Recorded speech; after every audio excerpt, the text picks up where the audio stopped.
Olá, meninas do Cafezinho da Tarde, bem-vindas a mais um estudo aqui no nosso ministério. Hoje eu tô fazendo dois estudos, né? Eu fiz o estudo anterior e esse, pra gente deixar feito dessa semana e da próxima semana. Tomorrow we are going to Porque a gente vai estar viajando com minha família, eu vou estar viajando com minha família, né? E por isso eu tenho que deixar os dois feitos. Eu vou entrar aqui com vocês no estudo do tópico de imersão. Nesse mês a gente está estudando sobre Maria, mãe de Jesus. Eu já fiz o estudo dos espinhos. Vou colocar no YouTube os dois hoje, assim você pode assistir na semana, na forma como você preferir. Oi, Érica! Vamos lá, esse daqui é o Planner Mulheres Como Eu, ele tá disponível em PDF na nossa lojinha, www.cafezinhodatarde.iluria.com. E esse daqui, ele é o pequeno livreto que tem... Oi, Patrícia, oi, Denise, que tem todo o cronograma e o nosso último estudo do mês, que é o questionário histórico de aplicação pessoal na vida de cada mulher. Tem todas as referências das mulheres para você estar lendo. Esse livreto está disponível no site www.cafezinhodatarde.com. E no site também tem um link que leva você à minha loja, caso você queira entrar lá. Então vamos lá. Aqui em Maria, Mãe de Jesus, a gente vai falar sobre o tópico de imersão noivado, né? O que é o noivado na Bíblia, o que significa noivado. Vai ser uma bênção poder compartilhar com vocês sobre isso. Eu vou pegar aqui as minhas fitinhas washi. Eu nem fiz no outro estudo, mas depois eu decoro, não tem problema. Para eu ir decorando aqui à medida que eu vou falando com vocês. Vamos lá. Noivado. Esse estudo... Karina, de onde é que você tá tirando esse estudo? Esse estudo eu tô tirando do livro O Cotidiano nos Tempos Bíblicos. Esse livro aqui, ele é da Baker Illustrated. E vou mostrar pra vocês aqui. Ele tem algumas ilustrações do tempo, né, bíblico. Desse daqui ele tem a construção da casa. Esse daqui é uma foto, uma estátua do século XIII sobre uma família que estava...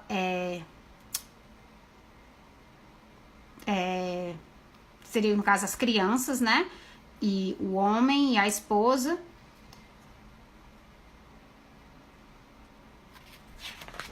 E aqui tem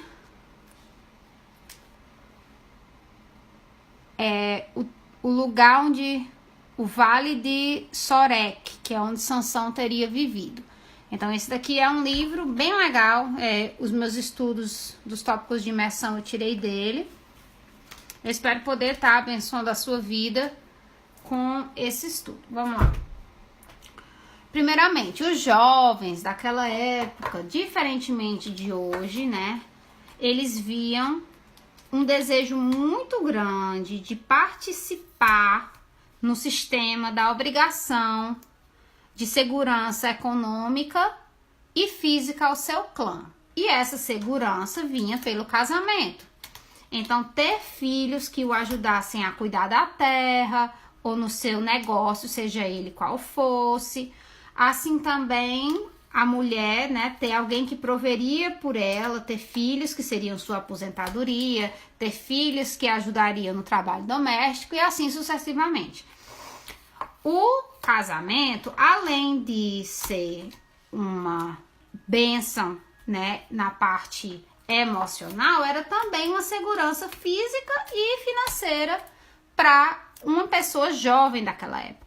Então, você tem que ver isso no contexto bíblico, né? O que é que significava para eles. A jornada, então, da vida solteira, a de noivado, era realizada o mais rápido possível. Então, você, sendo adolescente, né? O processo iniciava-se durante a adolescência e, normalmente, o noivo era incluído nas discussões sobre a decisão dos seus pais. Então, os pais iam escolher a noiva para o filho E normalmente consultavam ali o noivo, ver se tinha interesse dele por aquela pessoa ou não, dependendo da situação econômica. Isso aqui eu tô falando de uma família comum. As famílias mais ricas, vocês sabem que os casamentos, a maioria das vezes, eram decididos, né? Os pais decidiam casamento por acordos comerciais, acordos entre reinos e tal. Oi, Débora. Oi, Diana. Então, isso eu tô falando de um processo simples de uma família normal, né? Uma família comum daquela época. Era a responsabilidade do noivo garantir o dote. Eu não sei, gente, falar essa palavra, né? Mas eu acredito que seja mohar, que seria o dote que era pago em dinheiro vivo ou a trabalho ao pai da noiva. O que era o dote? Você não estava comprando a noiva, não. Você estava compensando aquela família pela perda de um integrante que ajudava no trabalho da família. Então, se você tinha uma mulher em casa, né, uma filha, ela estava ajudando sua esposa na limpeza, no tear, na produção de alimento, na colheita. Como vocês sabem, a gente já falou sobre várias coisas, como as famílias funcionavam. Então, você estaria perdendo essa pessoa. Então, o dote, ele seria essa compensação desse trabalho que a pessoa estaria perdendo, né? A família estaria perdendo em sua entidade familiar, que seria perdida em razão do casamento. Aqui tem algumas referências com relação a isso. O trabalho, vocês podem ver como no caso de Jacó, né? Ele pagou as suas duas esposas, Lia e Raquel. Ele pagou por elas com trabalho. Trabalhou 7 anos por cada uma, né? Em adição à construção do relacionamento a dois, sem intimidade física, então o ato só era consumado depois do casamento, era construído um quarto adicional ao terreno familiar do noivo, onde depois do casamento os dois construiriam sua família. Então, como era feito? Durante o noivado, era um acordo muito sério. Era praticamente um casamento. Então, o noivado era o tempo de construir as coisas. Então, o noivo estaria ali preparando o dote, a noiva provavelmente enxoval, esse tipo de coisa, e eles estariam construindo sua família nesse quartinho que o noivo construiria em adição ao lugar familiar dos seus pais. Esse tempo era tão especial que o noivo era dispensado do serviço militar. Então, esse tempo do noivado era razão de dispensa do serviço militar, porque era necessário para aquela época a concentração realmente no noivado para poder você ver como eles viam realmente a família como base da sociedade, né? Era muito necessário. E o casamento durava em média de 7 a 14 dias, então era um festão, né? Depois da festa, eles iam a um quarto especial para apreciar sua união sexual. Então, aí é onde haveria a união sexual do noivo e da noiva depois desse período. A figura de linguagem aparece como uma conotação de celebração e alegria, né? Então, quando você fala em casamento, fala em noivado na Bíblia, você está pensando aí de uma coisa assim, muito, muito feliz, uma razão de alegria. O Senhor é o noivo. Então, o Senhor, ele é tratado na Bíblia como noivo, né? Quando você vê os textos que falam sobre noivo. E o julgamento divino sobre o noivado de Israel pela sua desobediência.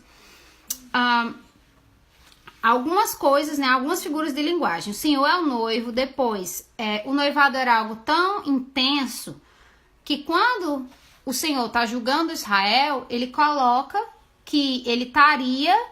que não teriam mais noivado em Israel, né? Algumas referências ele coloca aqui. E depois, ele não volta atrás, mas ele perdoa, depois do arrependimento de Israel, ele perdoa dizendo que sim, haveria alegria, né? Haveria alegria de noivado. Então, seria uma das coisas que Deus tiraria de Israel por conta da desobediência. Seria essas épocas de noivado, né? Não teriam mais noivos na cidade. Então, era a alegria de um noivado naquela época. Jesus fala que o seu tempo era celebração, pois o noivo estava entre eles. Quando chegam para Jesus e dizem, Jesus, né? Ele tá comendo, bebendo com publicanos, pecadores, né? E prostitutas. Daí ele fala que ele veio para aquele que estava perdido. E ele fala que o momento de celebrar era aquele, que o noivo estava entre eles. Porque o noivo, o momento de jejuar, viria quando o noivo não tivesse mais entre eles, que seria o tempo do lamento. E todo o tempo Jesus é colocado, né, como esse noivo. Tanto Jesus fala que ele é o noivo na parábola das 10 virgens, João Batista fala que ele é o noivo e Paulo fala que ele é o noivo. Então, é muito... a figura de linguagem do noivado no tempo bíblico é algo muito especial, porque nos faz ver nós como a noiva de Cristo, né? Nós somos a noiva de Cristo e ele vai vir, né, na sua segunda vinda buscar a sua noiva, e nós temos que estar preparadas para podermos nos apresentar de forma pura a esse noivo. Então, esse estudo me ajudou muito, né? Um testemunho pessoal meu, a ver, quando eu leio a Bíblia agora, quando eu for ler, eu vou ver com muito mais detalhe a vida de Cristo, essa questão do noivado. Quando situações de noivado eu ler nas Escrituras, vai poder me ajudar a estar realmente imersa, compreendendo biblicamente o que isso significava, tanto para aquele povo, quanto para mim como cristã, né? Em Cristo ser o noivo e que eu tenho que me manter pura para esse noivo, né? A minha chance de poder me apresentar pura para este noivo. Eu vou ler com vocês 2 Coríntios 11:2, para terminar esse estudo, que é onde Paulo fala de Jesus como um noivo. 2 Coríntios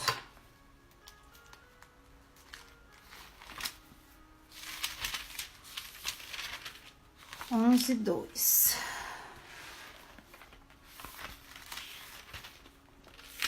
Diz o seguinte: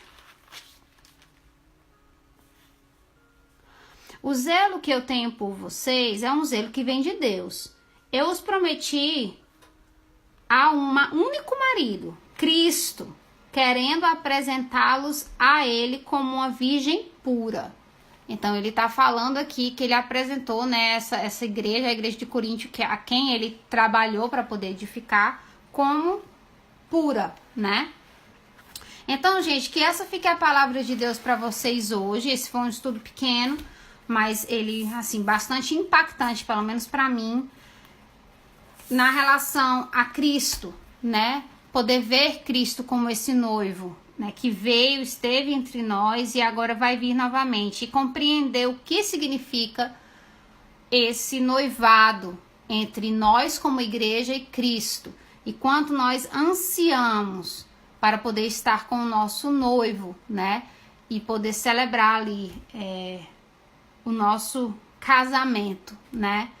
De uma forma concreta, na sua segunda vinda. Então, que oremos que ele possa estar vindo o mais rápido possível. Vivemos dias muito difíceis, mas que esse seja uma esperança para nós como cristãos, né? Que ele está vindo e Cristo, ele é o nosso noivo, ele está vindo nos resgatar, tá bom? Um beijo, que Deus abençoe a vida de vocês. Eu vou estar orando por nós agora e que o Senhor possa estar nos ajudando na nossa vida durante a semana e durante o restante desse estudo, tá bom? Senhor Deus, muito obrigada pela tua palavra que não volta vazia. Obrigada por termos a esperança, Jesus, que o Senhor estará de volta para que nós possamos te encontrar. Que o Senhor nos ajude, que o Espírito Santo nos capacite, que a gente possa dizer não ao pecado diariamente, crescer em conhecimento de quem o Senhor é, para que quando nós nos encontrarmos não haja dúvidas do amor que nós sentimos por ti, pois nós vamos ter te conhecido, ó Pai, não de ouvir falar, mas que nós vamos saber quem o Senhor é antes mesmo de colocar os olhos em ti, não simplesmente pela tua glória, mas porque nós te conhecemos, nós vivemos com o Senhor. Nós como no noivado, nosso relacionamento está crescendo à medida que o Senhor está construindo esse novos céus e nova terra pra gente, como o Senhor fala nas Escrituras. Eu vou vos preparar um lugar, como o noivo está preparando um lugar para que quando a noiva chega, Senhor. Ó Pai, nos ajuda, nos dê força, nos dê energia para lutar nesse mundo cheio de trevas, educar nossos filhos na Tua palavra, estar nos dedicando ao nosso esposo, ao nosso lar, sendo submissas, sendo servas fiéis, sendo encorajadoras, ó Pai. Nos ajuda a ter humildade de pedir perdão pelos nossos pecados, a perdoar uns aos outros. Em nome de Jesus, eu te agradeço por tudo que o Senhor é em nossa vida, ó Pai. Amém. Que o Senhor as abençoe e que nós possamos estar unidas, né? Aprendendo mais de Ti. I kept my eyes open. Foi, tá bom, meu amor. Um beijo, Deus abençoe vocês.